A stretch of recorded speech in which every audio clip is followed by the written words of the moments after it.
आज हम भू निम्नीकरण के संरक्षण के उपाय जानने वाले हैं, तो बहुत ही बारीकी से हम समझेंगे। तो देखिए, सबसे पहले आप जानिए कि निम्नीकरण का अर्थ क्या होता है। निम्नीकरण का अर्थ होता है किसी भी चीज की गुणवत्ता में कमी आना।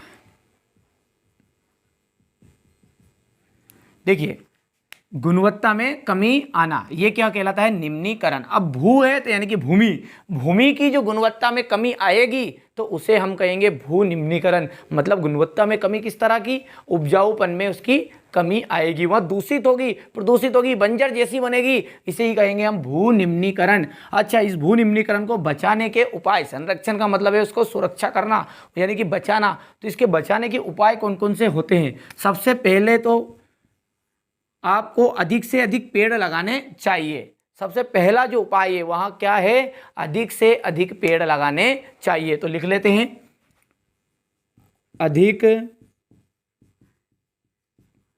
से अधिक पेड़ लगाने चाहिए। दूसरा है कि जो आज अंधाधुंध रासायनों का उपयोग किया जा रहा है, जहरीले कीटनाशकों का उपयोग किया जा रहा है। देखिए, वैसे आज हम रसायनों का उपयोग नहीं करेंगे तो फसल बिल्कुल भी नहीं होगी। ये बात कड़वा सच है कि यदि रसायनों का उपयोग नहीं किया गया तो फसल बिल्कुल भी नहीं होगी। इसका मतलब ये नहीं कि हमें रसायनों का उपयोग अंधाधुंध ही करना है, हमें जैविक खेती की ओर अग्रसर होना है। अर्थात जैविक जो रसायन बनते हैं, ऐसे रसायन जो जैविक तरीके से बनाए गए हो, मतलब जिनसे प्रकृति को कोई नुकसान ना हो, उन रसायनों का उपयोग करना चाहिए। तो जो जहरीले रसायन हैं उनका उपयोग कम से कम होना चाहिए। तो हम लिख सकते हैं यहां पर कि जैविक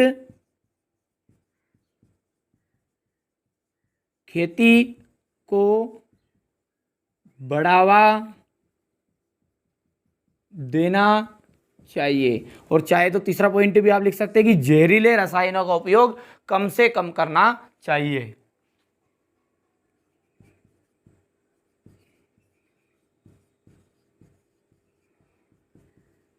कीटनाशकों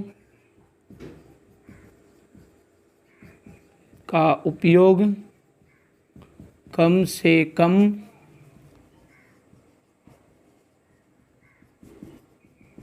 करना चाहिए। देखिए, 3 पॉइंट हो चुके हैं आपके कि अधिक से अधिक पेड़ लगाने चाहिए, जैविक खेती की ओर किसानों को अग्रसर करना चाहिए अर्थात उन्हें बढ़ावा देना चाहिए, और जहरीले कीटनाशकों का उपयोग कम से कम होना चाहिए। और एक बात और, देखिए, भू निम्नीकरण मतलब भूमि की गुणवत्ता में कमी आ रही है, किनके कारण भी आ सकती है? जो खनन हो रहा है, अवैध खनन, ठीक है, खदानों में जो अवैध खनन हो रहा है उसे पर रोक लगा देनी चाहिए। अच्छा, देखिए, उस पर रोक तो पूर्णतः नहीं लगी जा सकती, तो उसको काफ़ी हद तक सीमित करना चाहिए। तो खनन पर काफ़ी हद तक रोक लगा देनी चाहिए। अर्थात जो भी खनन है उस पर काफ़ी हद तक रोक लगा देनी चाहिए। और जो अति पशुचारण हो रहा है, अति पशुचारण कैसे कहेंगे? जो, देखिए, पशुचारण किसे कहा जाता है? जो भूमि पर पशुओं को चराते हैं तो वो कहलाता है पशुचारण। और अति यानी बहुत ज़्यादा मात्रा में, तो बोल देंगे हम कि अति पशुचारण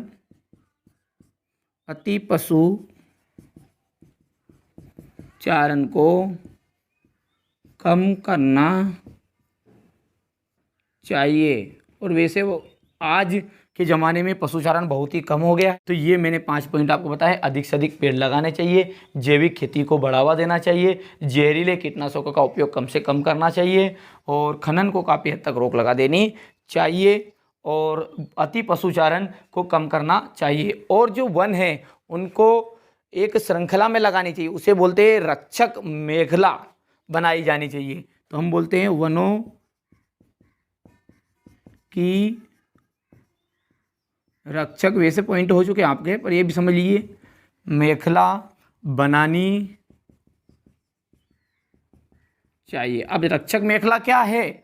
ये है कि ये जो पेड़ है, एक पेड़ यहाँ पर लगाया, और इसी की सीध में ये इस तरह से जो पेड़ बना लगाए जाएंगे, जैसे एक पेड़ यहाँ पर लगा दिया, इसकी सीध में यहाँ पर एक, यहाँ पर एक, यहाँ पर एक, यहाँ पर, इस तरह से जो सीध बाय श्रृंखला बनेगी उसे कहेंगे हम रक्षक मेखला।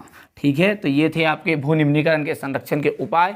आशा करता हूँ बढ़िया से समझ में आ चुके होंगे। स्क्रीनशॉट तो अभी तक आपने ले लिया होगा, नहीं लिया तो अब ले लीजिए। और यदि चैनल को सब्सक्राइब नहीं किया है तो पूरी ईमानदारी के साथ चैनल को सब्सक्राइब करके ही जाइए।